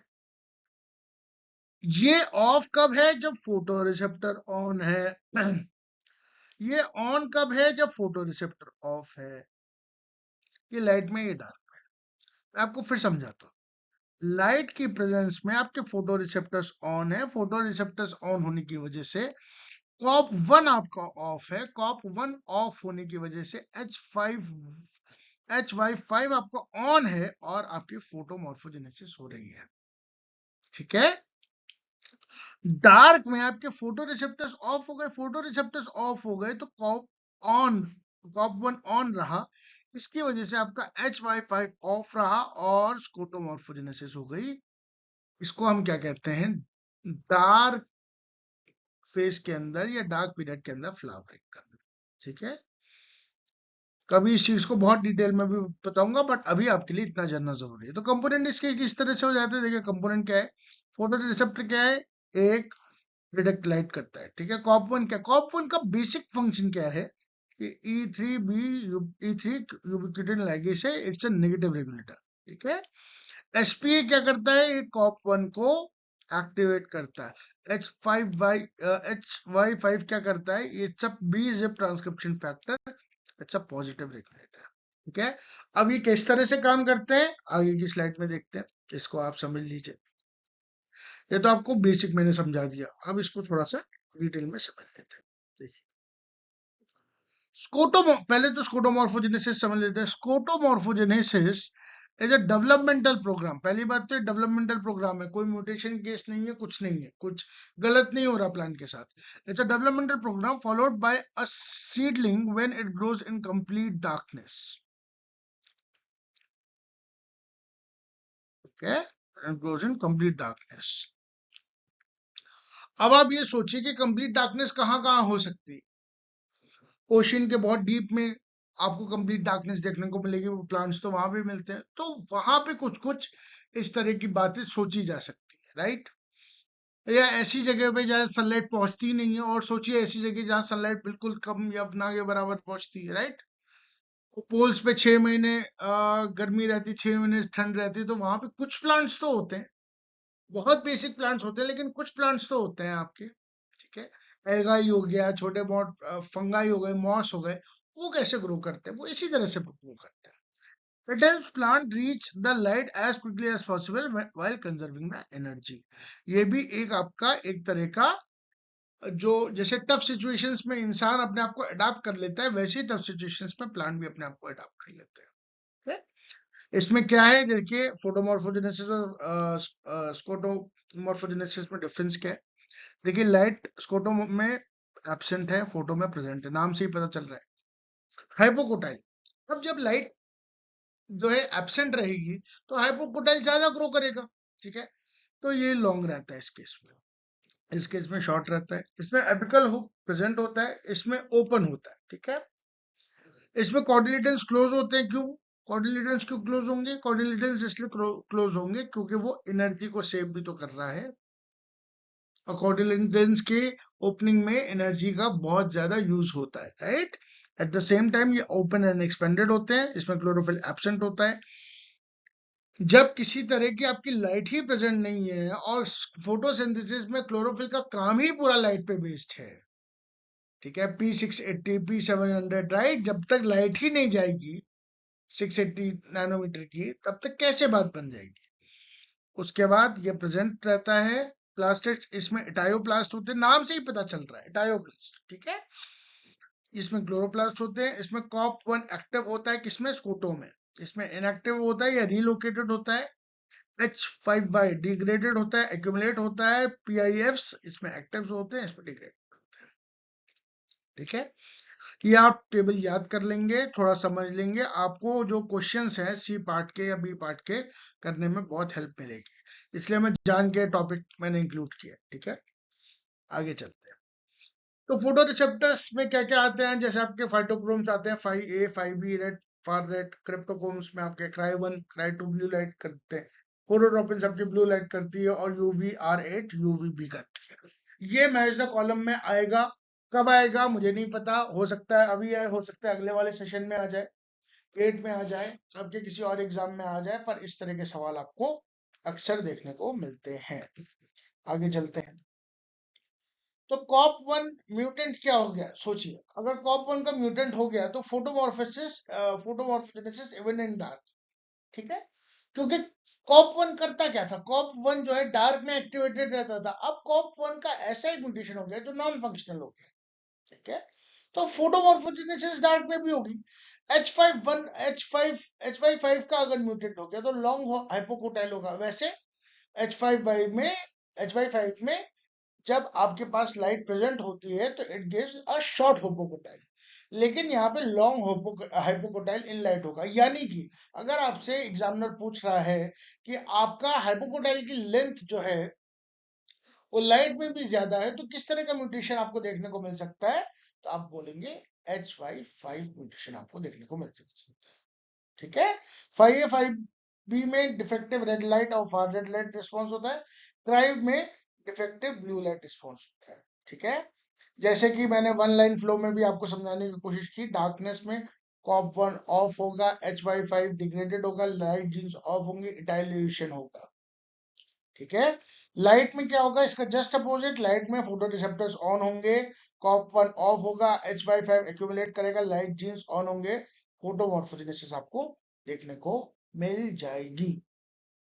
इट इज वेरी सिंपल, एक बार आप पढ़ लीजिए, आपको समझ में आ जाएगा, इससे आपके क्वेश्चंस सॉल्व हो जाएंगे। आगे चलते हैं। And again it's a very hot topic. आजकल के टाइम में आपको हो सकता है कोर्स से उतना ना पूछे, बट इन सब चीजों से आपसे काफी सवाल पूछे जा सकते हैं एंड इनफैक्ट पूछे जाएंगे। ठीक है, ओके। अब थोड़ा सा हम देख लेते हैं कि भाई काउंटर क्लॉकवाइज और क्लॉकवाइज बैक्टीरियल कीमोटैक्सिस के बारे में ये देख लेते हैं, फटाफट से एक रिवीजन कर लेते हैं। ठीक है, तो फीचर क्या है काउंटर क्लॉकवाइज और क्लॉकवाइज, बैक्टीरिया का किस तरह का मूवमेंट है और किस तरह के कीमो अट्रैक्टेंट्स हैं, वो उस तरह से काम होता है। जैसे कि फ्लैजुलर मूवमेंट अगर काउंटर क्लॉकवाइज हो रहा है, क्लॉकवाइज का काउंटर क्लॉकवाइज का मतलब, जैसा कि आपको सबको पता है कि क्लॉक इस तरह से मूव करती है। ठीक है, ठीक है, काउंटर क्लॉकवाइज का मतलब इस तरह से मूव करना। ठीक है, ठीक है, इस तरह से मूव करना, काउंटर क्लॉकवाइज का मतलब इस तरह से मूव करना। ठीक है, तो काउंटर क्लॉकवाइज का मतलब ये हो गया। क्लॉकवाइज का मतलब आपको पता है, फ्लैजिला इसमें क्या होते हैं, इसमें बंडल टुगेदर होते हैं, मतलब एक साथ इकट्ठा रहते हैं काउंटर क्लॉकवाइज में। क्लॉकवाइज में जो है फॉल अपार्ट कर जाते हैं, बिखर जाते हैं। मूवमेंट इसमें स्मूथ रन होता है, इसमें टंबल मूवमेंट आपको देखने को मिलेगा। ठीक है, शेक थोड़ा ट्रम्बल करेगा, टंबल मूवमेंट देखने को। जो आपका काउंटर क्लॉकवाइज में होता है वो स्ट्रेट लाइन में आपका डायरेक्शन शो करेगा, बैक्टीरिया स्ट्रेट लाइन में स्ट्रेट पाथ में फॉलो करेगा, इसमें रैंडमली करेगा, यानी इसमें ये कहेगा जो बैक्टीरिया होगा वो रैंडम ओरिएंटेशन में करेगा। इसमें favoured by attractants, they are favoured by repellents. ठीक है, तो अगर आपसे पूछा जाए, अगर आपसे पूछा जाए कि अब बैक्टीरिया, ठीक है, शोज टंबल मूवमेंट और shows its bundle that are fallen apart or shows random reorientation, is it attracted towards a chemoattractant or repellent towards a chemoattractant? तो आप उसका आंसर repellent लगाएंगे। बस इतना आपको समझाना था इस टेबल के माध्यम से। ठीक है, काउंटर क्लॉकवाइज में अगेन बंडल टुगेदर रहेगा, स्मूथ रन रहेगा, स्ट्रेट लाइन में रहेगा, अट्रैक्शन फेवर करते हैं। क्लॉकवाइज में बंडल अपार्ट हो जाएंगे, टंबल करेगा, रैंडम रीओरिएंटेशन होगा और रिपेलेंट होगा। अब इसमें एक चीज जो इंपॉर्टेंट है वो ये है कि दो प्रोटीन्स हैं आपकी। ठीक है, CHE A और CHE YP। अभी ज्यादा डिटेल में घुसने की जरूरत नहीं है, बहुत ज्यादा PhD करने की अभी जरूरत नहीं है, बस इतना समझ लीजिए कि अट्रैक्टेंट्स या जब अट्रैक्ट, अब जो केमिकल है ये कीमोटैक्सिस सिग्नल है, वो जब अट्रैक्टेंट वाला होगा तो CHE का भी लेवल डाउन होगा और CHYP का भी लेवल डाउन होगा। ठीक है, इसमें मूवमेंट रहेगा रन भागो, उसकी तरफ भागो। ठीक है, और जब रिपेलेंट होगा तो CHE का भी जो सिग्नल होगा वो ज्यादा होगा और CHYP का भी सिग्नल ज्यादा होगा, ये रोटेशन करेगा, ये टंबल करेगा। ठीक है, आई होप सो ये बात आपको क्लियर हो गई होगी। तो अगर ये पूछे कि एक ऐसा म्यूटेंट कंडीशन है जिसमें CHEA और CHBEYP जो है कॉन्स्टिट्यूटिवली एक्सप्रेस्ड हैं, तो वो टंबल ही करेंगे, चाहे आप उन्हें केमिकल अट्रैक्टेंट्स के पास ले जाओ या रिपेलेंट्स के पास ले जाओ। यह एक ऐसा म्यूटेशन है जिसमें CHEA और CHYP जो है या तो डिलीटेड है या फिर उनका नॉकडाउन कर दिया गया है, तो क्या होगा, तो वो रन ही करेंगे। ठीक है, इस तरह का हाइपोथेटिकल क्वेश्चन बनाया जा सकता है। आगे चलते हैं। तो ये आपकी अगेन एक बहुत इंपॉर्टेंट स्लाइड आ जाती है जिसमें मस्क्यूलिनिक, निकोटिनिक और एड्रेनर्जिक रिसेप्टर्स का एक बहुत ही बेसिक सा फंडामेंटल जो आपको पता ही होना चाहिए। ठीक है, इससे आप छोड़ के नहीं जाएंगे, आपका नुकसान होगा वरना। इतना अगर आपको पता है तो आप कुछ क्वेश्चन शायद सॉल्व कर पाए। जैसे कि लिगेंड क्या है, लिगेंड एसिटाइल कोलिन है, एसिटाइल कोलिन है किसका, मस्कुलिनिक का, निकोटिनिक का, लेकिन एडर्जेनिक का इट इज एपिनेफ्रिन और नॉर एपिनेफ्रिन। रिसेप्टर टाइप कैसा है, पहले का जीपीसीआर है, दूसरे का लिगेंड गेटेड आयन चैनल है, तीसरे का भी जीपीसीआर है। ठीक है। सिग्नल ट्रांजेक्शन पहले में जी प्रोटीन होता है, इसमें डायरेक्ट आयन चैनल की ओपनिंग होती है, इसमें भी जी प्रोटीन मीडिएटेड होता है। चौथे में सेकेंडरी मैसेंजर आपका मस्कुलिनिक यस पाया जाता है, निकोटिनिक नो पाया जाता है एंड एडर्जेनिक यस पाया जाता है। ठीक है। स्पीड, स्पीड क्या है, पहले में स्लो स्पीड है, ठीक है, ये इट्स क्वाइट क्विक, अगर रिलेटिवली बात करें ये भी आपका स्लोली काम करेगा। पैरासिम्पैथेटिक रिस्पॉन्सेज पहले का यानी मस्कुलिनिक रिसेप्टर पैरासिम्पैथेटिक रिस्पॉन्सेज को टारगेट करते हैं, निकोटिनिक आपके रैपिड साइनेप्टिक ट्रांसमिशन को टारगेट करते हैं और एडर्जेनिक आपके सिंपैथेटिक रिस्पॉन्सेज को टारगेट करते हैं। अब आपको याद आ रहा होगा मैंने अभी पिछली स्लाइड में आपको जीपीसीआर सिग्नलिंग में बताया था कि एपिनेफ्रिन जब बाइंड करता है तो ग्लाइकोजन ग्लाइकोजन जो है वो ग्लूकोज में चेंज होता है, राइट। मैंने आपको क्या बताया था कि एमिनेफ्रिन और नॉर एपिनेफ्रिन एक तरह के फाइट और फ्लाइट हार्मोन्स हैं, यानी उस केस में आपको ज्यादा ग्लूकोज चाहिए ताकि आप ज्यादा ग्लूकोज को तोड़ सके ज्यादा एटीपी के लिए, तो आपका स्टोर्ड ग्लाइकोजन टूटेगा। वो कैसे टूटेगा, जीपीसीआर सिग्नलिंग के माध्यम से टूटेगा। क्या टूटेगा, ग्लाइकोजन टूटेगा। और कौन तोड़वाएगा इसको, एडर्जेनिक रिसेप्टर्स तोड़वाएंगे थ्रू एपिनेफ्रिन और नॉर एपिनेफ्रिन सिग्नलिंग। हर चीज इस पेपर में कनेक्टेड है। इसीलिए मैं कहता हूं कि अगर आप कोई भी यूनिट छोड़ के जा रहे हैं तो दैट इज योर लॉस। ठीक है। हालांकि मैं ये भी जानता हूं कि 13 की 13 यूनिट्स कवर अप करना मुश्किल है, बट अगर आप कवर अप कर लेते तो आपको इतनी चॉइसेस मिलेंगी कि आपका और हो जाती है, ऐसी बात नहीं है, क्योंकि मैक्सिमम सिलेबस ओवरलैप करता है। अगर आपने सेल बायोलॉजी में यही चीजें पढ़ ली तो आपको ह्यूमन फिजियोलॉजी में यही चीजें पढ़ने की जरूरत थोड़ी ना, और ह्यूमन फिजियोलॉजी पूरा का पूरा इसी बेस्ड है। ठीक है। तो हम इसी थॉट के साथ आगे चलते हैं, और ये आपके लिए बिल्कुल स्लाइड नीट एंड क्लीन तैयार है, you can use this slide. ठीक है। इसका स्क्रीनशॉट लीजिए, इसका कुछ भी करिए, आपके लिए स्लाइड अवेलेबल है, यू कैन यूज। ठीक है। तो ये आपके कुछ और रिसेप्टर्स आ गए, जैसे अगर आपका M1 M3 M5 आ गया, GQP LC IP3 DAG intracellular calcium, M2 M4 GI, ठीक है, इनहिबिटरी बाइंड करता है, inhibits adenylyl cyclase, lack of cAMP या डाउन रेगुलेशन ऑफ CAMP। ठीक है। अल्फा 1 इसका GQ से बाइंड करता है, PLC 1 वही IP3 and calcium level increase करता है सेलुलर रिस्पॉन्स में। अल्फा 2 GI से बाइंड करता है, इनहिबिट करता है एडिनाइल साइक्लेस। ठीक है। एंड CAMP लेवल डाउन होते हैं, और बीटा 1 बीटा 2 बीटा 3 GS से बाइंड करता है, एक्टिवेट्स एडिनाइल साइक्लेस, इंक्रीज करता है CAMP लेवल। ठीक है। इस स्लाइड को भी आप देख लेंगे, it's a very important. Okay, आगे चलते हैं। ओके, और this is again a very important thing जो मुझे लगता है कि शायद आपके काम आएगी ही आएगी। ठीक है।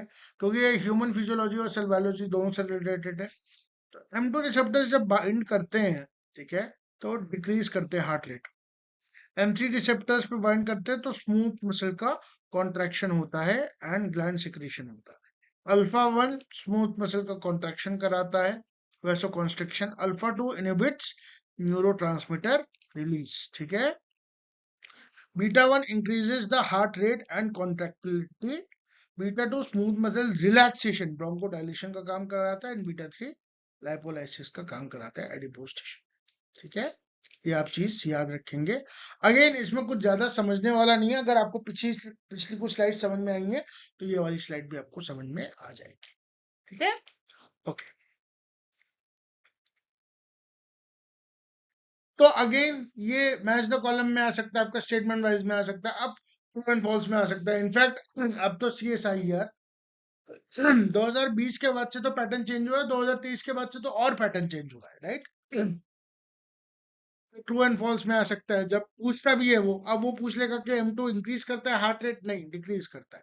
तो इस तरह के स्टेटमेंट्स हैं जो अगर आपके पास नॉलेज है, सफिशिएंट नॉलेज है, तभी आप कर पाएंगे। प्लीज रिमेंबर, आजकल कंपटीशन बहुत डिफिकल्ट है, बहुत बच्चे पढ़ रहे हैं, बहुत ज्यादा पढ़ रहे हैं। तो कंपटीशन का लेवल अब बहुत इंक्रीज हो गया। ठीक है, आगे चलते हैं। ओके, अब ये कुछ कैंसर म्यूटेशन स्टडीज है। देखिए, हालांकि मुझे कैंसर को और डिटेल में पढ़ाना चाहिए, I do agree with that, but I don't have time, and most importantly you also don't have time. ठीक है, मुझे पहले लग रहा क्या था कि आपका पेपर जो है थोड़ा सा लास्ट में होगा, जिस तरह से पहले होता था कि हमारे टाइम पे जो पेपर हुआ था 25 में, 2025 में, 2024 में, जुलाई के एंड में हुआ था। लेकिन इस बार इन्होंने पेपर थोड़ा सा शिफ्ट कर दिया है। इस वजह से मैं बहुत डिटेल में नहीं, लेकिन हाँ थोड़ा बहुत आपको समझा सकता हूँ कि कैंसर के म्यूटेशन केसेस में आप समझ लीजिए क्या क्या रहता है। जैसे रास, रास का मैंने आपको बताया, पहले भी बताया था, अभी बता रहा हूँ, ग्रोथ सिग्नल है। MYC एक ट्रांसक्रिप्शन फैक्टर है। ठीक है, हर टू RTK का मेंबर है। ठीक है, P53 DNA डैमेज का चेक पॉइंट है। RB आपका, RB रेटिनोब्लास्टोमा प्रोटीन आपका G1S का चेक पॉइंट है। VEGF एंजियोजेनेसिस का फैक्टर है। HIF1 अल्फा ये क्या है, हाइपोक्सिया रिस्पॉन्स। बैक्स और बैक प्रो एपोप्टोटिक है, BCL2 एंटी एपोप्टोटिक है। साइटोक्रोम से इंट्रिंसिक एपोप्टोसिस का रीजन करता है। ठीक है, इंट्रिंसिक एपोप्टोसिस और टेलोमरेज इमोर्टिलिटी। ठीक है, तो ये कुछ कैंसर म्यूटेशन केसेस हैं जो आपका इन चीजों में म्यूटेशन आता है तो किस तरह का आपका काम जो है चलता है। ठीक है, P10 वाला एग्जांपल मैं आपको पहले भी बता चुका हूँ। ठीक है, P10 एक फॉस्फेटेज है जो कि एक ट्यूमर सप्रेसर जीन है। ठीक है, आगे चलते हैं। तो एपोप्टोसिस के बारे में अब थोड़ा सा पढ़ लेते हैं। एपोप्टोसिस के बारे में ये भी है कि इंट्रिंसिक और एक्सट्रिंसिक दो तरह के पाथवेज होते हैं। जो इंट्रिंसिक पाथवे होता है, it is called a mitochondrial pathway. Again मैं ये बोल रहा हूँ कि ये टॉपिक मुझे बहुत डिटेल में पढ़ाने थे, लेकिन टाइम हमारे पास कम है, इसलिए मैं फटाफट से आपको एक क्विक रिवीजन करा रहा हूँ। डेथ रिसेप्टर पाथवे ट्रिगर करता है DNA damage, hypoxia, oxidative stress. ये होता है फैस एल TNF अल्फा और ट्रेल। ठीक है, initiated by mitochondria, initiated by death receptors such as FAS and TNFR। ठीक है, इनिशिएटर कैस्पेज, इसमें कैस्पेज 9 होता है, इसमें कैस्पेज 8 होता है। किसमें, एक्सट्रिंसिक में। एग्जीक्यूटर कैस्पेज इसमें 367 होता है, इसमें भी 367 होता है। फाइनल आउटकम इसमें सेल डेथ, इसमें भी सेल डेथ ही होती है। एपोप्टोसिस में आपके दो तरह के सिग्नल्स आ जाते हैं, प्रो एपोप्टोटिक और एंटी एपोप्टोटिक। प्रो एपोप्टोटिक में आपका आ जाता है बैक्स, बैड, ठीक है, बिड, पूमा, नोक्सा। ठीक है, ये सारे आपके प्रो एपोप्टोटिक सिग्नल्स आ गए। एंटी एपोप्टोटिक में आपका BCL2, BCLXL और MCL1 आ गया। ठीक है, प्रो एपोप्टोटिक मतलब क्या है, ये एपोप्टोसिस कराएंगे, यानी कैंसर में इनका नॉर्मल लेवल से एक्सप्रेशन कम होगा। एंटी एपोप्टोटिक मतलब ये एपोप्टोसिस या प्रोग्राम सेल डेथ नहीं करवाएंगे, इनका कैंसर में एक्सप्रेशन एक्सेसिव होगा। तो अब मैं एक आपके सामने एक छोटा सा केस लेके आती हूँ। ठीक है, एग्जाम्पल लेके आ रहा हूँ। प्रो एपोप्टोटिक को मैं येलो से शो कर रहा हूँ, एंटी एपोप्टोटिक को मैं ब्लू से शो कर रहा हूँ। ठीक है,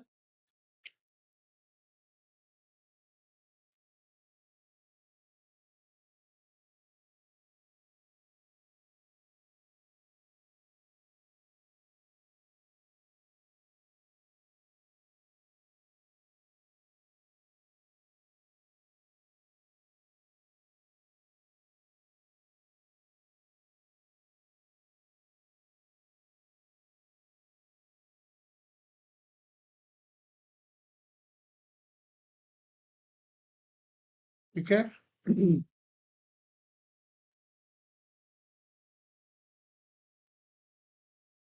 नॉक्सा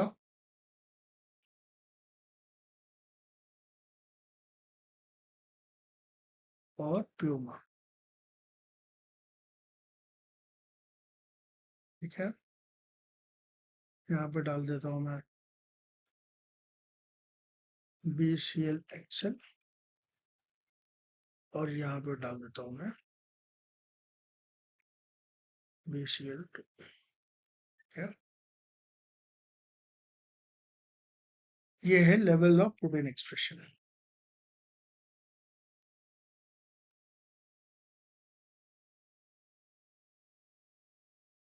level of, sorry for my writing, but मेरे ख्याल से आपको कुछ चीजें तो समझ आ रही होंगी। प्रोटीन्स, ठीक है, लेवल ऑफ प्रोटीन्स। ठीक है, ये केस ए है, ये केस बी है, ये केस सी है, ये केस जी है। आपको ये बताना है कि कैंसर, ठीक है, अम्म, नहीं सॉरी, थोड़ा सा इसको ऐसे कर लेते हैं।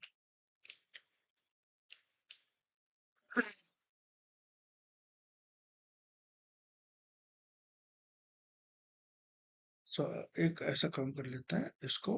हाँ, ये सेल 1 है, ये सेल 2 है, ये सेल टाइप 3 है, ये सेल टाइप 4 है, ये सेल टाइप 1 है, ये सेल टाइप 2 है, ये सेल टाइप 3 है और ये सेल टाइप 4 है। ठीक है, ये को थोड़ा सा 5 6 7 8 कर लेते हैं, कंफ्यूजन ना रहे। 5 6 7 8। अब आपको ये बताना है मुझे कि सेल 1 कैंसरस है कि नहीं है,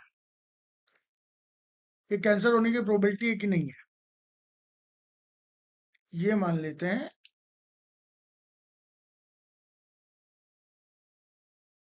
कि यहाँ पे नॉर्मल लेवल माना है, नॉर्मल लेवल है, ठीक है। इसी तरह से यहाँ पे नॉर्मल लेवल माना जाता है, ठीक है। अब आप बताइए सेल 1 कैंसरस है कि नहीं है। देखिए, अब समझिए, मैं फिर बता रहा हूँ, एक बार आप समझ लेंगे आपको आसानी रहेगी। नॉर्मल लेवल से कम है सेल 1 में, ठीक है, यानी प्रो एपोप्टोटिक सिग्नल्स कम है, ठीक है। तो आपको क्या देखने को मिलेगा, यहाँ कैंसर देखने को मिलेगा, तो सेल 1 कैंसरस है, ठीक है। तो जिस जिस पे कैंसर आ रहा है मैं उस पर ग्रीन टिक लगा रहा हूँ, ठीक है। सेल 2 पे नॉक्सा जो है ज्यादा एक्सप्रेस हो रहा है, ठीक है, नॉर्मल से भी ज्यादा हो रहा है, तो इसका मतलब ये है कि इसमें कैंसर होने की संभावना कम है, ठीक है, एक लॉजिक के हिसाब से बस, ठीक है। उसके बाद सेल 3 में देखिए नॉर्मल लेवल से कम है काफी, नॉर्मल लेवल से कम है काफी, तो इसमें भी कैंसर आपको देखने को मिलेगा, क्योंकि again Puma is a pro apoptotic signal, यानी अपोप्टोसिस कराएगा, सेल डेथ कराएगा। सेल 4 में भी नॉर्मल से ज्यादा हो रहा है, यानी नॉर्मल में जो प्रेजेंट हो रहा था उससे ज्यादा हो रहा है, तो हम उसमें भी आपको कैंसर नहीं देखने को मिलेगा। ये आपके कुछ सिग्नल्स हो गए, जिसमें कि आपका एक सवाल हो गया जिसमें आपको सेल टाइप्स पे डिफरेंट नॉक्स और प्यूमा के आपको समझ में आ गया। तो देखिए, नॉर्मल लेवल से जब कभी हाई हो रहा है, इसका मतलब एपोप्टोसिस सिग्नल्स अब ज्यादा जा रहे हैं, कैंसर होने की संभावनाएं कम है। मैं ये नहीं कह रहा हूँ नहीं है, लेकिन कम है, because they are pro apoptotic signals, ठीक है। इसी तरह से बीएसएल एक्सएल और बीएसएल 2 में देखिए, बीएसएल 2 का नॉर्मल लेवल कहाँ पे है, देखिए यहाँ पर है। सेल 5 में एंटी अपोप्टोटिक सिग्नल्स है ना, सेल 5 में यहाँ पे नॉर्मल लेवल से कम एक्सप्रेस हो रहे हैं, तो यहाँ पे कैंसर नहीं होगा। 6 में ज्यादा एक्सप्रेस हो रहे हैं, एंटी अपोप्टोटिक सिग्नल ज्यादा एक्सप्रेस हो रहे हैं, तो यहाँ पे कैंसर हो जाएगा। 7 में अगेन नॉर्मल लेवल से कम एक्सप्रेस हो रहे हैं एंटी अपोप्टोटिक सिग्नल्स, नहीं होगा, और यहाँ पे 8 में भी हो जाएगा। ये इस तरह का एक क्वेश्चन है जो मैंने बनाने की कोशिश करी है। हो सकता है आपको कुछ कुछ चीजें समझ में आ रही हो, कुछ कुछ चीजें ना भी समझ में आ रही हो, बट इतना जरूर समझ लीजिए कि प्रो अपोप्टोटिक और एंटी अपोप्टोटिक फैक्टर्स कौन से हैं, किसके लेवल्स बढ़ने से कैंसर होना चाहिए और किसके लेवल्स बढ़ने से नहीं कैंसर होना चाहिए, ये आपको खुद पे खुद समझ में आना चाहिए, ठीक है। ओके, आगे चलते हैं, एंड हम इस स्लाइड को रिमूव कर देंगे यहाँ पे, ताकि आपके लिए ये चीज बिल्कुल नीट एंड क्लीन रहे। ओके,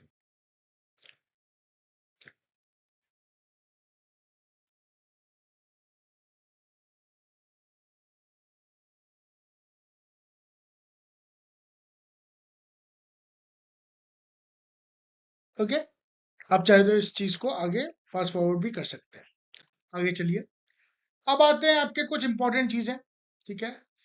इनिशिएटर कैस्पेजेस कौन कौन से होते हैं ये भी आपको पता है, 8 और 9 होते हैं। स्टार्ट करते हैं अपोप्टोसिस। एग्जीक्यूटिव कैस्पेज होते हैं आपके 3, 6, 7, ये डिस्ट्रॉय करते हैं सेल। ठीक है। P53 का काम क्या है? ये डीएनए डैमेज सेंसर है, एक्टिवेट एपोप्टोसिस करता है। Cytochrome C release from mitochondria activates apoptosome. यानी एक ऐसी कंडीशन जिसमें साइटोक्रोम सी रिलीज नहीं हो रहा है, एपोप्टोसोम फॉर्मेशन एक्टिवेशन नहीं होगा। एक ऐसी कंडीशन जिसमें साइटोक्रोम सी माइटोकॉन्ड्रिया से तो रिलीज नहीं हो रहा है, लेकिन मैंने बाहर से डाल दिया, एपोप्टोसोम एक्टिवेट हो जाएगा। केवल कहानी इतनी है। APAF1 क्या है? फॉर्म एपोप्टोसोम होता है, यानी ये ब्लॉक हो गया तो एपोप्टोसोम नहीं बनेगा। Caspase 9 activated by apoptosome and caspase A active by death receptors. ठीक है। ये अगेन एक बहुत ही बेसिक सी चीज है, कॉमन सी चीज है, बट कॉमन चीजों में भी गलतियां हो जाती हैं। बेसिक चीजों को भी भूलना नहीं है, राइट। आगे चलते हैं। उसके बाद सी एलिगेंस प्रोटीन और मैमेलिन होमोलॉग क्या है? ये बहुत बेसिक सी चीज है। Again you should know it, ये तो मस्ट है। मतलब आप एपोप्टोसिस पढ़ रहे हो, ये नहीं पढ़ रहे तो इट्स नॉट गुड। ठीक है। सेट CED3 कैट 3, ये जो है कैस्पेजेस, इसमें स्पेशली कैस्पेज 9 और कैस्पेज 3 होते हैं, ये एग्जीक्यूट करते हैं एपोप्टोसिस को। ये जो 4 होता है ये APF1 होता है, activate CED3 and C caspase 9। Set 9 जो होता है ये BCL2 होता है, inhibits apoptosis and EGL1 BH3 only proteins Bad with Puma and Noxa inhibits Cat9 BCL2 and promotes apoptosis। ठीक है, ये आपको चीजें याद होंगी। ओके, आगे चलते हैं। कैसे काम होता है ये चीज समझ लीजिए। सी लेकिन इसमें क्या है? EGL1 एक्टिवेट हुआ, इसने सेट 9 को या CD9 को इनिबिट किया। CD4 एक्टिवेट हुआ, CD4 से CD3 एक्टिवेट हुआ, एपोप्टोसिस हो गई। सी लिगेंड्स में सीधी सी बात है, EGL1 एक्टिवेट हुआ, इसने सेट 9 को इनहिबिट किया, इनहिबिट किया। ठीक है, इनहिबिटेड। ठीक है। और इसके इनहिबिशन नहीं, यानी ये और ये अगर आपसे पूछा जाए तो EGL1 प्रो एपोप्टोटिक है, एंटी एपोप्टोटिक है? तो प्रो एपोप्टोटिक है, क्योंकि इसने जो एपोप्टोसिस का इनहिबिटर था इसको इनहिबिट कर दिया। दुश्मन का दुश्मन दोस्त। तो EGL1 सेट 4 को एक्टिवेट करता है और उसके बाद सेट 3 को एपोप्टोसिस हो जाती है। सिमिलरली इसमें मैमल्स में क्या है? BH3 only proteins are activated, जिसमें Bad, Bax, Bid, Noxa, Puma अभी पढ़ाया। ठीक है। BCL2 इनिबिट होता है। BCL2 किसका होमोलॉग है? सेट 9 का। APF1 एक्टिवेट होता है, कैस्पेज 9 एक्टिवेट होता है और एपोप्टोसिस आपकी हो जाती है, राइट। तो ये अगेन एक बहुत ही बेसिक सी सिंपल सी चीज है, बट अगेन हमें नहीं भूलनी है क्योंकि ये आ सकती है। क्वेश्चंस इसमें से कुछ कुछ आ सकते हैं, जैसे organisms in which apoptosis was first identified, आपका सी एलिगेंस। ठीक है। मैमेलियन होमोलॉग ऑफ सेट 3 कैस्पेसेस आते हैं, सेट 4 APF1, सेट 9 BCL2 और EGL1 BH3 ओनली प्रोटीन्स। ठीक है। ओके, आगे आते हैं। हेमाटोपोइसिस में केवल आप इतना याद रखिए, ज्यादा याद मत रखिए, क्योंकि ज्यादा आपके पास याद रखने का समय है नहीं। ठीक है। हम अपने सेशन के बिल्कुल लास्ट पार्ट्स पे पहुंच चुके हैं, बस इस पे थोड़ा सा फोकस और कर लीजिए। मेरे साथ 10-15 मिनट और बैठ जाइए, आपका काम हो जाएगा। माइलॉइड, माइलॉइड लीनिएज में क्या क्या आते हैं? आपके आरबीसी आते हैं, प्लेटलेट्स आते हैं, neutrophils, eosinophils, basophils and monocytes and macrophages. Lymphoid में आपके B cells, T cells and NK cells आते हैं। तो आपसे डायरेक्टली मैच द कॉलम में ये पूछ सकता है। ठीक है। उसके बाद आपके कौन कौन से ग्रोथ फैक्टर कहाँ कहाँ काम करते हैं? जैसे एरिथ्रोपोइटिन आपका आरबीसी में, थ्रोम्बोपोइटिन आपका प्लेटलेट्स में, GCSF ये आपका न्यूट्रोफिल्स में काम करता है, GMCSF ये आपका ग्रेनुलोसाइट्स एंड मोनोसाइट्स में, एंड MCF ये आपका मोनोसाइट्स एंड मैक्रोफेजेस में करता है, एंड IL-7 ये आपका लिम्फोसाइट्स में करता है। इनफैक्ट मोनोसाइट्स और मैक्रोफेजेस एक ही सेल के ही दो पार्ट्स होते हैं। हालांकि ये काफी कंट्रोवर्शियल टॉपिक है, कभी डिटेल में आराम से पढ़ाऊंगा, पर अभी के लिए आप इन फैक्टर्स को याद कर लीजिए। अब एरिथ्रोपोइटिन लोगों को याद रहता है, थ्रोम्बोपोइटिन याद रहता है, ये याद कर लीजिए। GCSF ये न्यूट्रोफिल्स करता है, GMCSF ये ग्रेनुलाइट्स एंड मोनोसाइट्स करता है, MCSF मोनोसाइट्स एंड मैक्रोफेजेस करता है, एंड IL-7 लिम्फोसाइट्स करता है। ठीक है, प्रोटीन लिम्फोसाइट्स। ठीक है। उसके बाद biological significance of quorum sensing, ये एक इंपॉर्टेंट चीज है जो आप थोड़ा सा समझ लें। इसमें क्या होता है? बायोलुमिनेसेंस में जैसे विब्रो फिशरी, लक्स ओप्रॉन इसमें काम करता है। बायोफिल फॉर्मेशन में पी रेजुनेस का काम करता है। P one and PSL1 exopolysaccharide alginate, ठीक है। विरुलेंस में एस और एस पी रेजुनेस का काम करता है। Toxin protease elastase production. Sporulation में बी सबटेलिस, मैंने आपको उसमें भी बताया था। Comp A comp B competence factor करते हैं। Root nodulation ribosome nod factor production, ठीक है। Current sensing was first discovered in which context? It was discovered in bioluminescence, विब्रोफिशरी, जिसको हम पहले फोटोबैक्टीरियम फिशरी भी कहते थे, ठीक है। Only luminescence at high density, इसका मतलब यह है कि जब सेल पॉपुलेशन बहुत ज्यादा होगी बैक्टीरिया की, तो हम जो है बायोल्यूमिनेसेंस को देख पाएंगे, बहुत कम पॉपुलेशन में नहीं देख पाएंगे, ठीक है। फटाफट से एक बहुत ही क्विक रिवीजन कर लेते हैं अपनी चीजों का। सेल सिग्नलिंग का, जीपीसीआर में 7 ट्रांसमेम्ब्रेन प्रोटीन्स होते हैं। ICL3 यानी जो आपका साइटोप्लाज्म का, इंटरनल साइटोप्लाज्म का काम होता है, इंटरनल लिगेंड बाइंडिंग काम होता है, वो बाइंड करता है जी प्रोटीन को, ठीक है। पहले स्लाइड्स में भी बताया हुआ है। ECL फॉर्म करता है लिगेंड बाइंडिंग, ठीक है।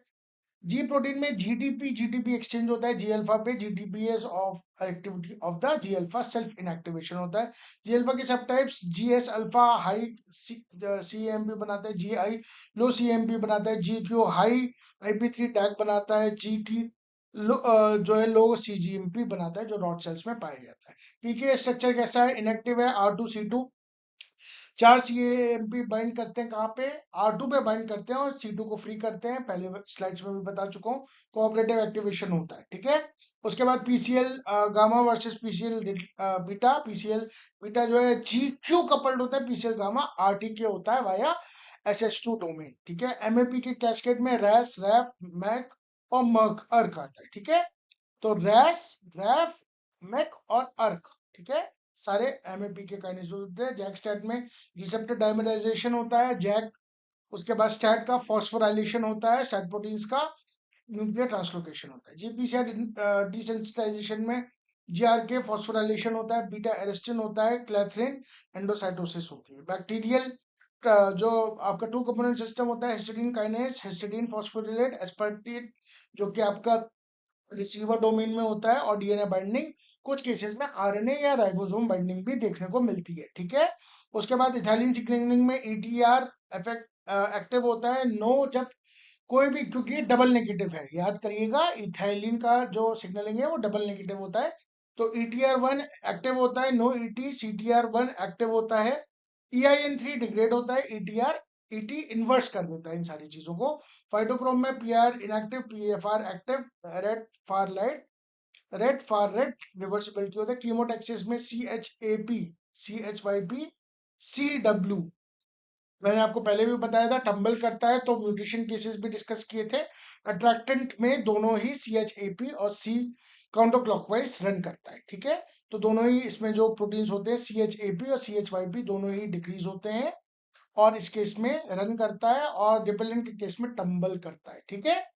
Quorum sensing Lux I based होती है, AHL synthesis Lux R based, AHL receptor positive feedback at threshold, ये भी यही हमने अभी पिछला डिस्कस किया था 2 स्लाइड्स पहले, कि ये डेंसिटी डिपेंडेंट होता है। यानी विप्रो फिशरी को पहले हम फोटोबैक्टीरियम फिशरी भी कहते थे, और इसमें ये होता है कि जब तक एक पर्टिकुलर थ्रेशोल्ड नहीं रिसीव होता, ल्यूमिनेसेंस आपको देखने को नहीं मिलती है, और ये बायोल्यूमिनेसेंस भी एक क्वारम सेंसिंग का ही पार्ट है, ठीक है।